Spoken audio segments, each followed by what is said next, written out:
Messenger पर जीजा का मैसेज आता है और जीजा जी कहते हैं कि साले जी मुझे 95,000 रुपया भेज दीजिए, नहीं तो मुझे यहाँ पर लोग फांसी दे देंगे या फिर यूँ कहें कि मुझे यहाँ पर जीवन कारावास कर देंगे।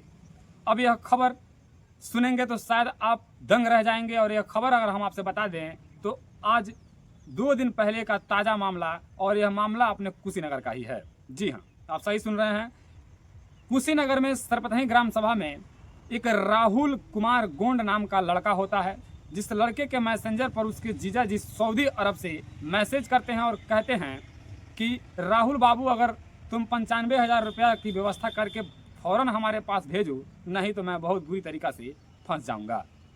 यह खबर आप देहाती मीडिया नेटवर्क पर मार्कंडे प्रजापति के साथ देख रहे हैं, और यह एक तरह से कहें कि साइबर क्राइम खबर है।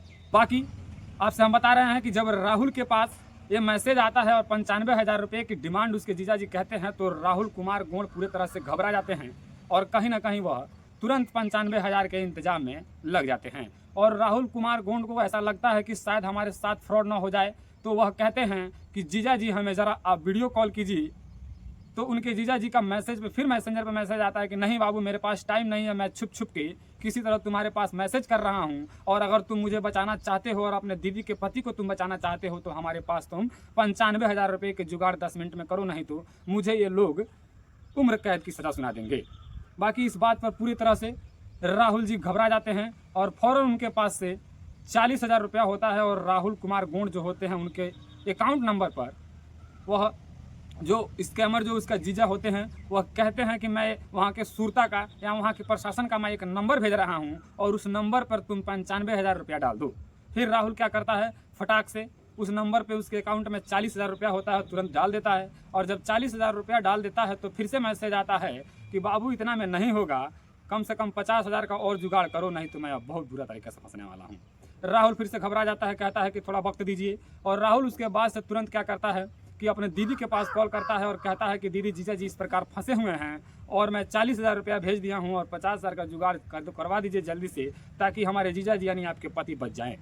उसके बाद से उनकी दीदी रोने लगती हैं और तुरंत उनके दिमाग में आता है कि पहले मैं कॉल करूँगी, और वह तुरंत व्हाट्सअप कॉल अपने पति के पास करती हैं। तो पता चलता है कि उनके पति उठाकर कहते हैं कि मैं कंपनी में काम कर रहा हूँ और किसी भी प्रकार की ऐसी कोई बात नहीं है। इस बात पर तुरंत कॉल को काटकर जब राहुल के पास उसकी दीदी कॉल करती है और कहती है कि बाबू तुम फ्रॉड का शिकार हो गए हो और तुम्हारे जीजा जी सेव हैं, तब राहुल को चक्कर आ जाता है। उसके बाद से राहुल जानता है कि हमारे साथ अब ठगी हो चुका है और साइबर अपराध हमारे साथ हो चुका है। राहुल तुरंत उस मैसेंजर पर फिर से मैसेज करता है और कहता है भाई तुम हमारे साथ गलत कर रहे हो। मैसेंजर पूरा तरह से डिलीट हो जाता है और मैसेंजर पर फिर से कोई जवाब नहीं आता है। फिर राहुल समझ जाता है कि मेरे साथ फ्रॉड हो गया, और उसके बाद से राहुल एक पोस्ट लिखता है जो आप पीछे देख पा रहे होंगे ग्राफिक्स के जरिए, और एक पोस्ट बनाता है और फेसबुक पर आता है और कहता है कि हमारे नौजवान युवा साथी, क्योंकि राहुल भी एक नौजवान युवा है, कहता है कि मेरे नौजवान युवा साथी आप लोग अगर इस वीडियो को देख रहे हो तो थोड़ा सावधान हो जाइए। अगर किसी भी प्रकार के आपके पास मैसेंजर आता है और किसी भी प्रकार की पैसे की डिमांड की जाती है तो आप लोग घबराएं नहीं, क्योंकि हमारे साथ कुछ इसी प्रकार आज हुआ और मेरे से 40,000 रुपये की ठगी कर ली गई। अभी 50,000 रुपया और मैं देने वाला था, लेकिन इस फ्रॉड का मुझे जब पता चल गया तो मैं नहीं भेजा। तो क्या आप भी इस प्रकार फंस सकते हैं? तो अगर आपके भी पास कोई इस प्रकार की मैसेज आता है या कॉल आता है तो आपको घबराना नहीं है और ना ही आपको किसी भी प्रकार की पेमेंट करना है। आप तुरंत क्या कीजिए, पहले उस बात को पता कीजिए। 100% अगर बात सही है, आपके वाकई में आपके जानने वाले ही हैं फंसे हैं, तभी आप पेमेंट कीजिए, नहीं तो आप भी फंस सकते हैं और आपके साथ भी कई हज़ारों की लूट हो सकती है। उसके बाद से आपसे बता दें कि राहुल पूरा तरह से सतर्क हैं अब, और अपने जीवन में बता रहे हैं कभी भी इस प्रकार के धोखा नहीं खाएंगे। और आप लोग भी सतर्क हो जाइए, किसी भी मैसेंजर का या फिर किसी भी व्हाट्सएप मैसेज का या फिर किसी भी कॉल पर अगर इस प्रकार कॉल आए तो आप लोग सतर्क रहिए, नहीं तो आपके भी साथ फ्रॉड हो सकता है। उसके बाद से आते हैं फेसबुक प्लेटफॉर्म पर और अपनी सारी व्यथा बताते हैं और कहते हैं कि आप लोग सतर्क रहिए, क्योंकि कभी भी साइबर अपराधी इस प्रकार फ्रॉड कर सकते हैं। बाकी यह खबर आप देहाती मीडिया नेटवर्क पर मार्कंडे प्रजापति के साथ देख रहे थे। अगर यह खबर आपको अच्छा लगे तो लाइक कीजिएगा और इस वीडियो को ज़्यादा से ज़्यादा शेयर कीजिएगा। बाकी हम चाहते हैं कि जाते जाते थोड़ा सा राहुल का जो यह बयानबाजी जो फेसबुक पर किए हैं आप वो भी देख लीजिए। बाकी हमें विदा कीजिए। नमस्कार साथियों, मैं राहुल कुमार गोंड, जिला कुशीनगर पडरौना से हूँ।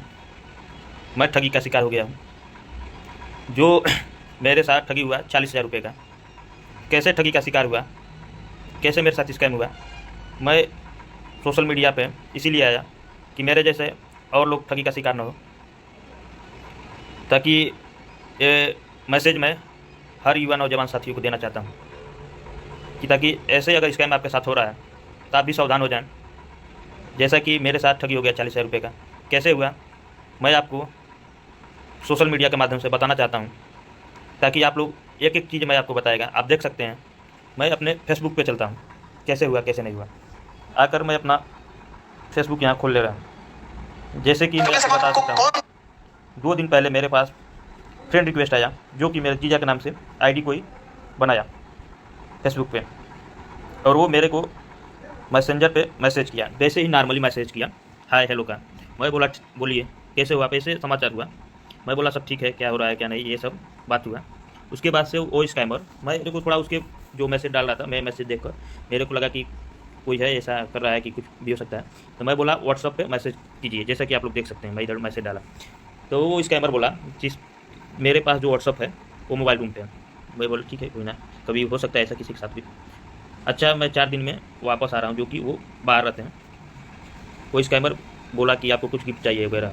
मैं बोला कुछ नहीं चाहिए मेरे को, ऐसे ही ठीक है कोई बात, मैं आपको कुछ पैसे भेज रहा हूँ, सिगरेट सिर्फ आपको पता होना चाहिए। मैं बोला ठीक है, आप देख सकते हैं यहाँ पे लिखा हुआ है। उसने बोला कि आप अपना अकाउंट नंबर दे दीजिए, तो मैं पैसा भेजता हूँ। देखिए मैं अपना अकाउंट नंबर दे दिया, जो आप देख सकते हैं मैं शेयर किया। उसके बाद वो मेरा मोबाइल नंबर मांगा, मैं अपना मोबाइल नंबर दिया। फिर बोला उसमें क्लियर नहीं आ रहा, तो मैं लिख कर इधर भेजा। फिर उसने